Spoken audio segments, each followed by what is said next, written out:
I remember the first time I heard people whispering with certainty about how the medieval world smelled, how it sounded, how it moved with the weight of superstition and dirt, and I smiled because most of it was wrong. Yet the truth is far stranger, and perhaps duller, than the stories told at the edges of candlelight. They say everyone in medieval Europe thought the earth was flat. But in truth, even the cobbler, with cracked hands and leather-stained fingers could tell you about the curve of the sea, how ships dipped below the horizon like slow candle wicks, and they carried in their speech the faint understanding that the world was round, though it did not matter much when your daily view was only the dirt yard and the smoke curling from your neighbor's thatch roofs which were never perfectly golden, as paintings show, but rather a tangled mess of dried reeds, alive with the scurrying of mice and fleas, buzzing in summer heat and dripping miserably in winter frost. They say people never bathed, that their bodies were crusted with filth. But I remember the sound of wooden buckets sloshing as women hauled water from the river, their backs bent, their shoes soaked through, and men dragging heated stones from the hearth into crude wooden tubs, steam rising faintly in the dim light of smoky rooms. And although soap was rough, made of animal fat and lye that stung the skin, it was rubbed carefully into calloused palms and rinsed away with water that turned grey. And so, though they did not bathe daily as we do, neither were they the walking heaps of filth imagined by storytellers. Still, they carried the smell of smoke and sweat, of wool that never quite dried in the damp air, and even freshly washed hair smelled faintly of ashes from the fire. Another story, told again and again, is that medieval people ate meat every day and that giant roasted feasts filled the hall each evening. But I remember sitting at the wooden bench with rough trenchers of black rye bread, so dense it bent the knife, and thin cabbage broth that tasted mostly of salt and, sometimes, when the season allowed, a sliver of pork fat floating on the surface like a prize, and on better days a salted herring laid stiff across the bread, the smell sharp and sour, the flesh breaking into stringy fibers. The wealthy may have eaten boar, venison, or roasted swan, but the rest chewed their way through onions, peas, beans, and pottage that simmered endlessly in a blackened pot, a mixture of whatever grew, boiled until soft, until its flavor was nothing more than warm thickness on the tongue. They say everyone drank wine, but I remember more often the cloudy ale, weak as rainwater, poured into wooden cups that smelled sour no matter how they were scrubbed, and it was safer than water, which carried the strange, invisible sickness that people blamed on mists and foul air. Even the idea that medieval peasants lived short, brutish lives misses the dull rhythm of it. For a while sickness came often, and hunger more often still. Many lived into their 50s and 60s, their faces wrinkled and brown from the sun, their backs bent from years of cutting hay and threshing grain. And there was laughter, though slow and tired, around the fire when a fiddler played, when someone told a story, or when a neighbor's cow wandered into the wrong garden. Another falsehood is the thought that armor was impossibly heavy and knights clanked about like stiff statues. But I remember the creak of oiled leather straps, the weight of chainmail settling across the shoulders like a sack of grain. Heavy, yes, but spread evenly, and men trained from youth to move in it until their steps were as fluid as any laborers. And though plate armor grew heavier in later years, a knight could run, mount a horse, even roll to his feet without toppling like a tin toy. I remember the sound of the smith's hammer striking the anvil, the smell of scorched metal, and the hot rasp of files shaping a breastplate smooth, while the knight who would wear it stood nearby, shifting uncomfortably in padded garments that would soon stick with sweat. They also say medieval medicine was nothing but superstition, leeches, and prayers, but I recall the quiet hands of a barber's urchin, setting bones with strips of linen, boiling instruments before cutting, not from knowledge of germs, but from the simple sense that heat and clean water prevented rot.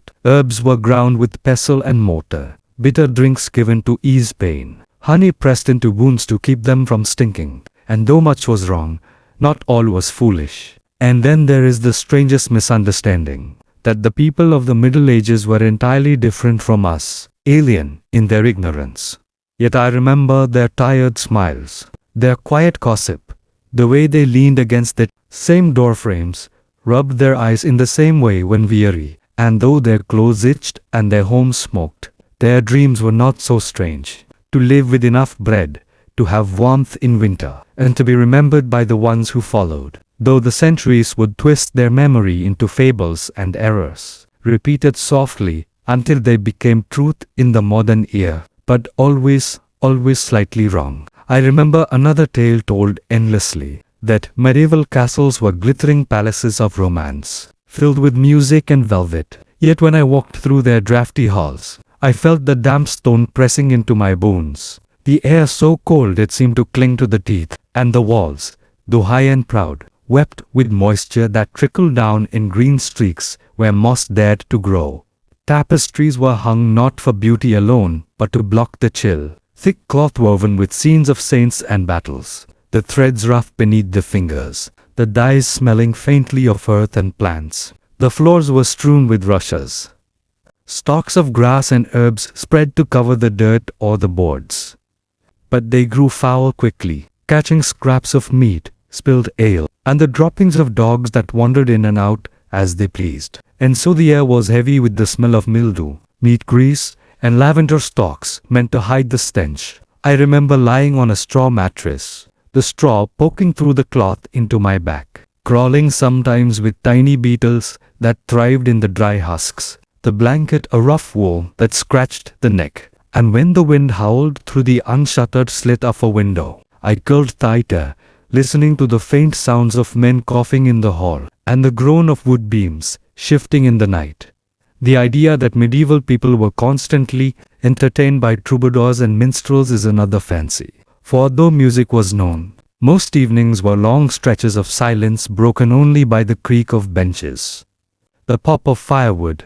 the shuffle of feet as someone rose to poke at the embers. When a minstrel did arrive, his voice thin and his lute strung with cut strings that twanged faintly, the company listened, yes, but with the dull heaviness of men used to monotony, nodding slowly, while the song wound on about saints, love, or the sorrow of war. I remember kitchens not as bustling feasts of plenty, but as smoky chambers where cauldrons hung from chains, fat dripping into the fire, spitting and hissing, the smell rich but also choking, so that one's eyes watered constantly, and the cooks moved about with red eyes, hands greasy, smearing aprons of rough linen. The ovens were low domes of stone, blackened by soot, bread pulled from them smelling of smoke as much as wheat, and often burned on the outside, still damp in the middle. They say medieval people never smiled in portraits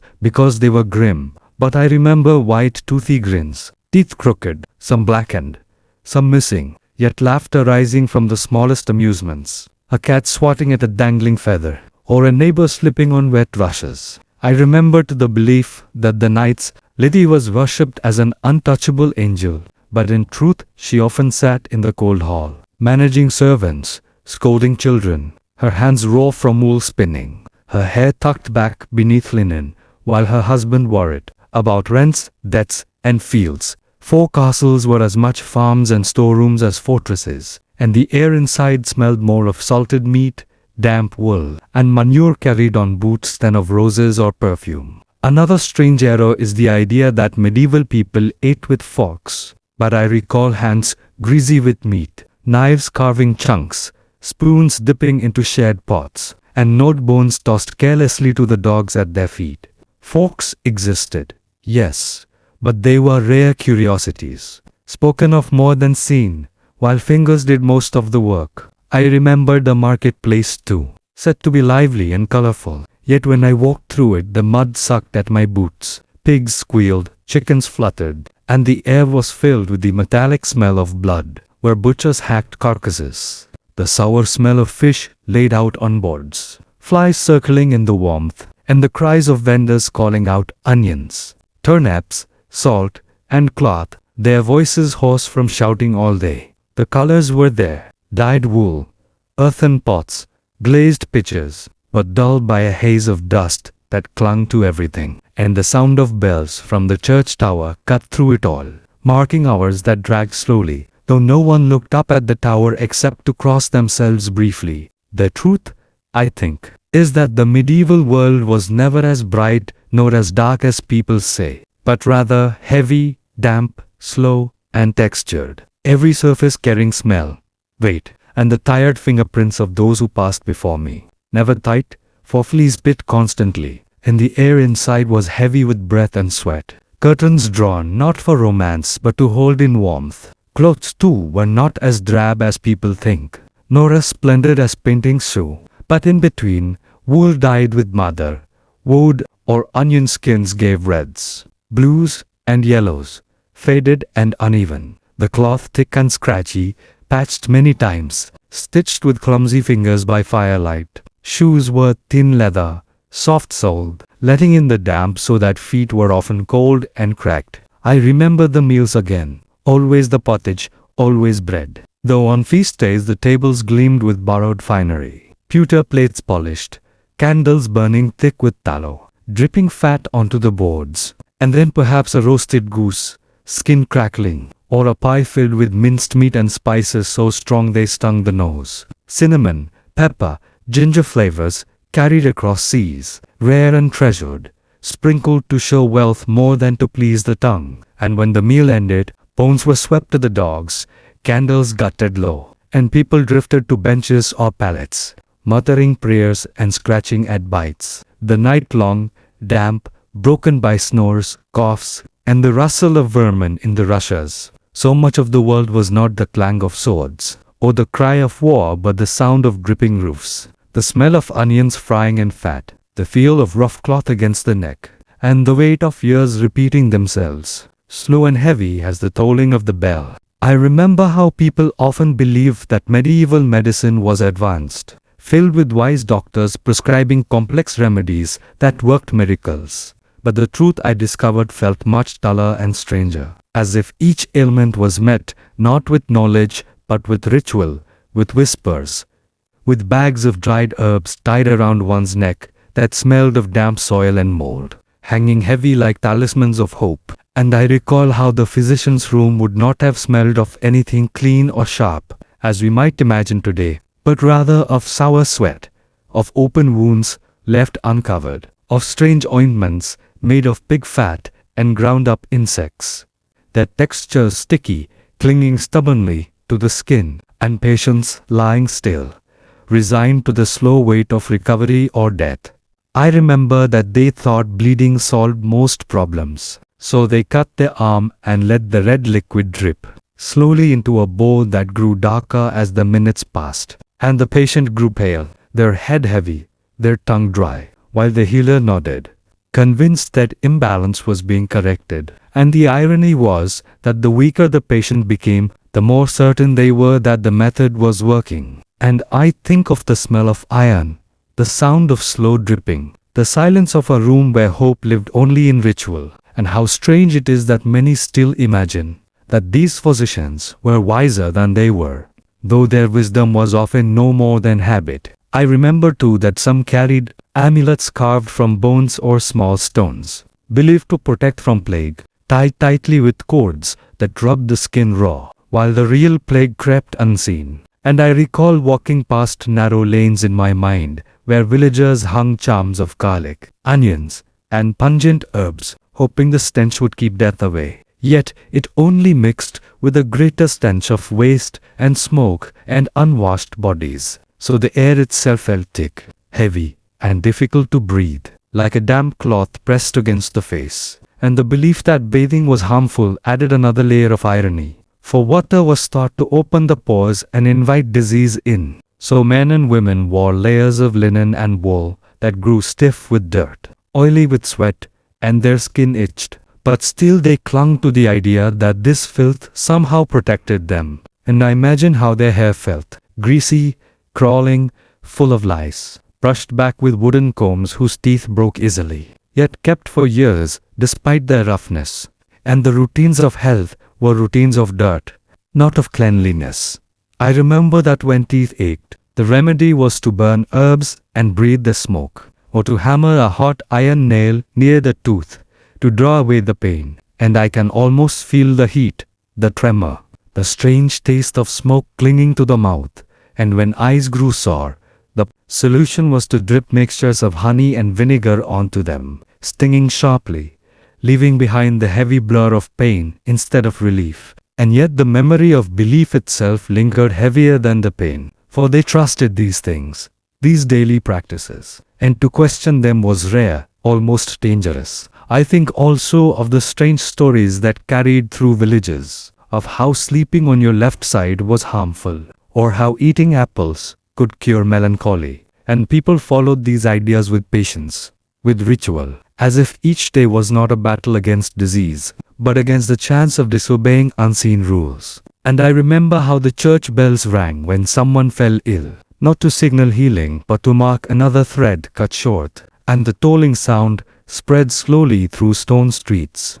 dull, endless, and heavy, just like the long weight of pain that was called life in those years. And even though people now imagine medieval medicine as either non-existent or surprisingly sophisticated, it was mostly neither. It was ordinary and grim, full of dull substances, slow routines, and smells that lingered longer than any cure. I remember when I was told that people in the Middle Ages only lived to about 30 years old, and how it was said with a kind of certainty, as though every man and woman fell down dead the very moment their 31st birthday candles sputtered out. Though of course there were no such candles and no such birthdays, marked in the way we think of them now, because time was measured less by years and more by seasons, harvests, and the ringing of church bells that droned across fields, where people bent their backs until the bones in them grew crooked and tired. The truth is, many people did live longer, into their 50s, 60s, and even 70s, though their faces looked far older than ours, because the sun carved its fingerprints into their skin. The teeth rotted away by middle age, if they hadn't already fallen out from too much coarse bread and gritty porridge. And yet, the illusion of short lives came from the cruel tide of infant mortality, where children rarely saw their first year, and mothers counted losses not as tragedies but as the rhythm of life, wrapping the little ones in rough linen and placing them into shallow graves that would sink when the rains came, the wooden crosses washing away, leaving no memory but the ache of the soil. I picture myself there, waking up in a cottage, knowing I am 30 and considered old, my knees sore from damp floors, my belly full but only of turnip stew that has no flavor but smoke, and I hear a neighbor tell another that old Thomas has lived to 45 and must be a kind of saint to have done so, though his eyes have grown cloudy and his breath rattles like damp reeds. There is a slow irony in how numbers deceive,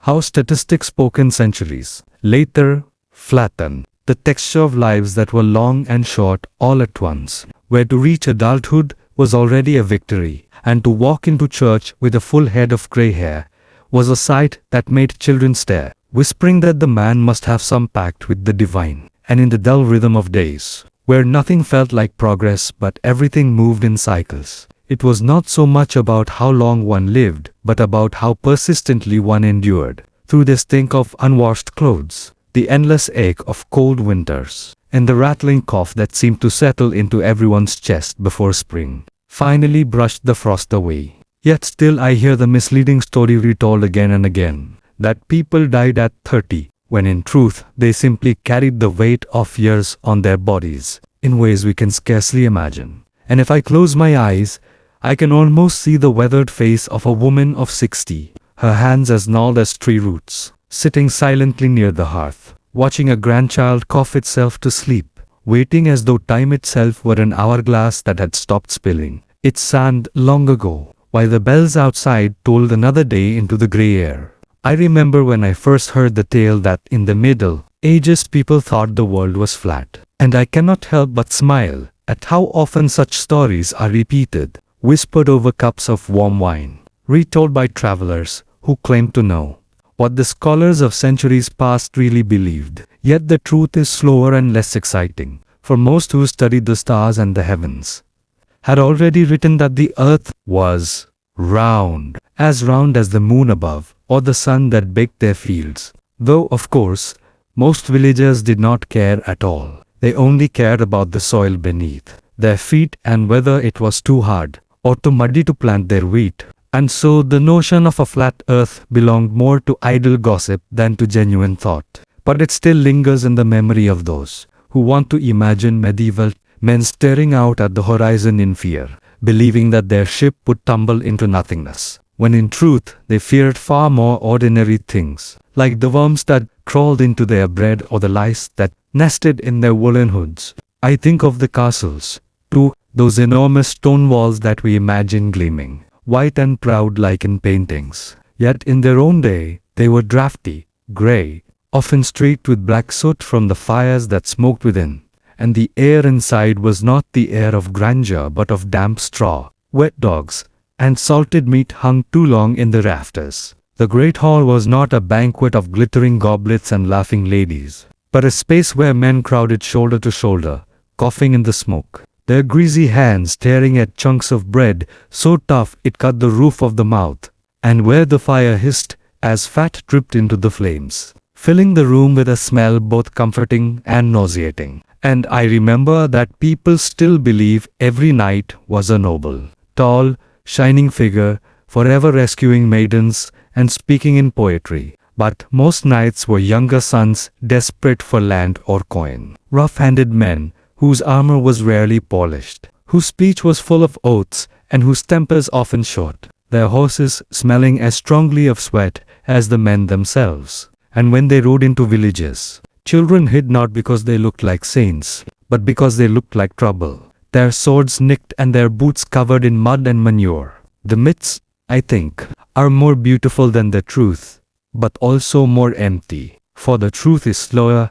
and smells of wool, of cabbage boiling for too long, of stale ale turned sour in its barrel. And the myths are loud and fast, but the truth lingers in the corners of the hall, where the rushes are damp and mold grows. And when I lie in bed and recall these things, the truth itself is what carries me away to sleep, for it is steady and monotonous, like the creak of a cartwheel rolling endlessly along the rutted road.